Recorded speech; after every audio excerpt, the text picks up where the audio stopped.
Hello!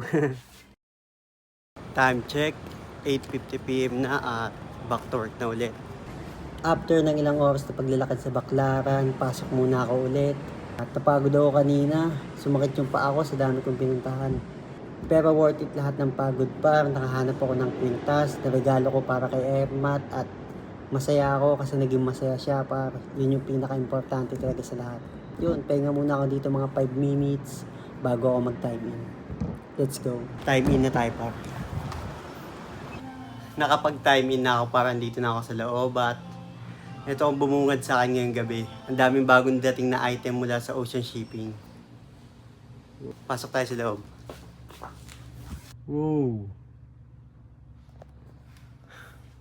Na-receive na rin naman to. Ang gagawin ko na lang i-display lahat sa labas. Tapos maglinis dito kasi medyo madumi at magulo. Pero bago ang lahat par, kape muna tayo. Ito ang mga di-display sa labas ngayon par.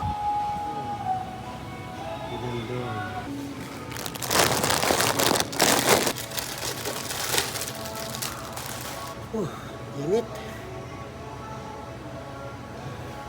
Kape tayo. Sobrang dami dito. Dami ng bago dating nagulat ako eh.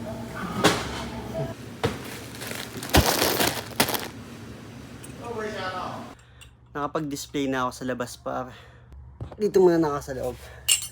Pahinga lang mga 5 to 10 minutes. Busin ko lang tong kape ko. Maglilinis at magtutupi muna ako dito par. Kasi yung mga dinidisplay ko sa labas, punong-puno na. May mga ilang items na wala na ako mapaglagyan. Kaya yung mga boxes na nandun sa labas, ipapasok ko dito sa loob ng stock room. Tara par, tupi tayo at time-lapse ulit.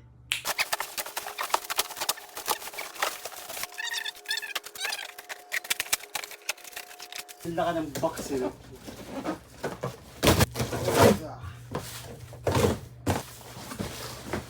One down. Two down.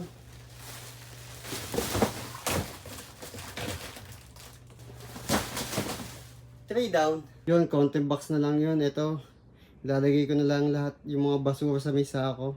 Pahinga muna ulit, mga 5 minuto. Pagkatapos ko linisin to, papasok ko na yung mga boxes dito sa loob. Tapos, i-record ko na yung quantity, expiration date, tapos kung anong code nila. Para kapag nag-inventory ako, hindi na ako mahirapan. At yun, let's go! Nakapagtupi na ako ng mga box par, linisin naman natin yung mga basura. Lagay natin dito sa sako.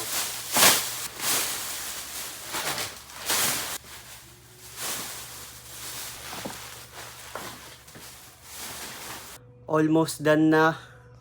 Natin na siya. At yung mga stock ko sa labas par, dito ko ikakamada. Yan. Sa mga walang naka-display. Labas muna natin itong mga karton, pati yung mga basura. Tsaka natin pasok sa loob yung mga item na nasa labas. 1, 2, 3! Oh!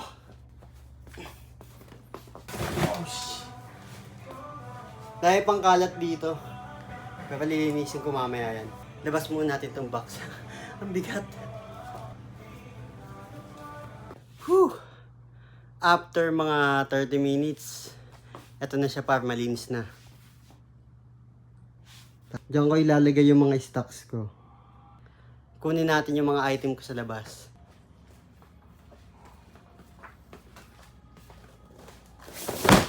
Saan pupunta?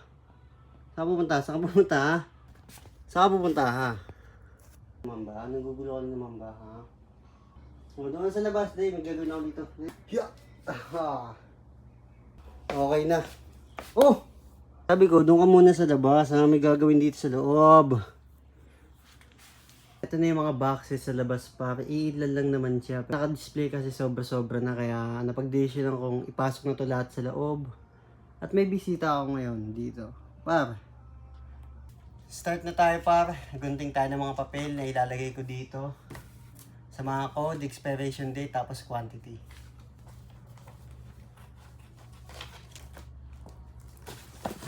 C1D67. Kung magulo dyan ha, kung magulo ha.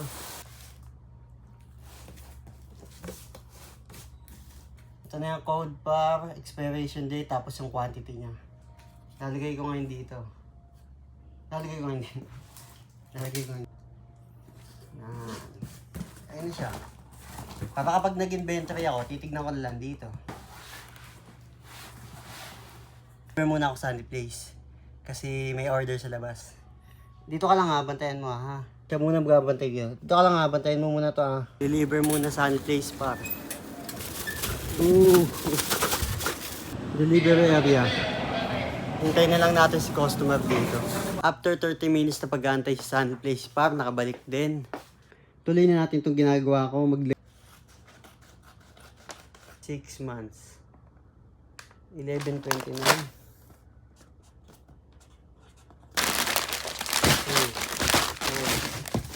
24 pieces.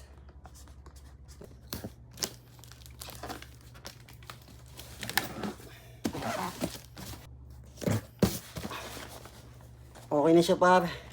Lagay na natin dito sa ilalim. After ng ilang oras par, yung mga item ko sa labas, napasok na dito sa loob. And ito sila. Sa mga puting nakasulat dyan par, may ilan na wala pang code kagaya niyan. Pieces at saka expiration date lang yung nakasulat. Kasi hindi ko pa makita yung code nila, gagawin ko siya siguro sa susunod na araw bago ako mag-inventory. Dito ko natatapusin tong video na to par kasi time check, 5:30 AM na, 30 minutes na lang, uwian na. Yun, solid na araw, pahinga na lang muna saglit. Tapos mamaya, uwian na. Peace out, let's go.